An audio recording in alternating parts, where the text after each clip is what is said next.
രാജഭരണകാലത്തെ ഓർമ്മകൾ പുതുക്കിയാണ് ഉത്രാടക്കിഴി കൊച്ചി രാജവംശത്തിലെ പിന്മുറക്കാരിയായ സൗമ്യവതി തമ്പുരാട്ടിക്ക് കോട്ടയം വയസ്കര രാജ്ഭവനിലെത്തി ജില്ലാ കളക്ടർ ജോൺ വി സാമുവൽ സമർപ്പിച്ചത്. രാജ്ഭവനിലെത്തി സ്ത്രീകൾക്ക് ഓണം ആഘോഷിക്കാൻ രാജാവ് നൽകി വന്ന തുകയാണ് ഉത്രാടക്കിഴി.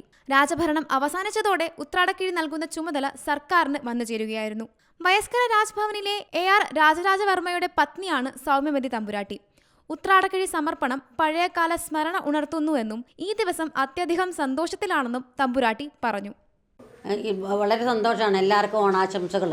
എനിക്ക് ഈ ഒരു ദിവസം ഉത്രാടം എന്ന് പറയുന്നത് നിങ്ങളെ എല്ലാവരെയും കാണുക, നിങ്ങളുടെ എല്ലാവരുടെയും സംസാരം കേൾക്കുക, ഒരു നാക്കിലൊരു തഴി മധുരം എൻ്റെ കുട്ടികൾ തരിക, അതൊക്കെ വളരെ സന്തോഷമാണ്.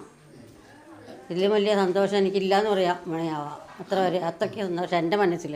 അന്നത്തെ പോലെ ഇന്നൊന്നും നടക്കില്ല. അന്നത്തെ ഓർമ്മ എന്ന് പറഞ്ഞാൽ പൂക്കൾ പറിക്കാനോടി പോലും പൂക്കളോടലും വലിയ ആളുകൾ വെളുപ്പാങ്കാലത്തോടി കുളത്തിൽ കുളിക്കലും പൂപ്പറിക്കലും ഞങ്ങൾ പെണ്ണുങ്ങളെ പുറത്തേക്കൊന്നും വിടില്ല. ആണുങ്ങളാണ് ബഹളമായിട്ട് പോവുക. പിന്നെ ഇത് അവിടെ പോയി നമ്മൾ പൈസ മേടിക്കാൻ പോകും. തൃപ്പൂണിത്തുറയിലെ പോയി രാജാവിൻ്റെ അടുത്തുനിന്നല്ലേ പോയി വാങ്ങിച്ചുകൊണ്ടിരുന്നത്. ആ കാലത്തൊക്കെ വെള്ളത്തിൽ പോയിട്ട് നമ്മൾ പോയി മേടിച്ചുകൊണ്ടിരിക്കുകയായിരുന്നു. കാലത്തിൽ അവരുടെ അടുത്ത് പോയി വാങ്ങിക്കുകയാണ് 5 വെള്ളത്തിൽ. അത് കഴിഞ്ഞ് പിന്നെ ബാങ്കിലിട്ടിരിക്കുക, കൊച്ചി ട്രഷറിയിൽ പൈസ ഇട്ടിട്ട് അവിടെ അതിങ്ങനെ അവരുന്ന ആൾ കൊണ്ടു കൊടുക്കണം. ഇവിടെ തഹസിൽദാരുടെ അടുത്ത് ആൾ കൊണ്ടു കൊടുക്കണം. കൊണ്ടു കൊടുത്തിട്ട് എന്നിട്ട് എല്ലാവരും പറയും 200 രൂപ അതിന് ചെലവാണ്. ഇവിടെ കിട്ടുന്നത് ഇപ്പം അത് തിരുവഞ്ചൂർ സാറ് വന്നപ്പോൾ തൊട്ട് 1100 രൂപ. ഇപ്പം 1001 ഉണ്ട്, 13 തൊട്ട്. തുടക്കത്തിൽ 14 രൂപയായിരുന്നുവെങ്കിൽ ഇപ്പോൾ 1001 രൂപയാണ് കിഴിപ്പണം. തിരുവഞ്ചൂർ രാധാകൃഷ്ണൻ മന്ത്രിയായിരുന്നപ്പോഴാണ് 1001 രൂപയായി ഉയർത്തിയത്.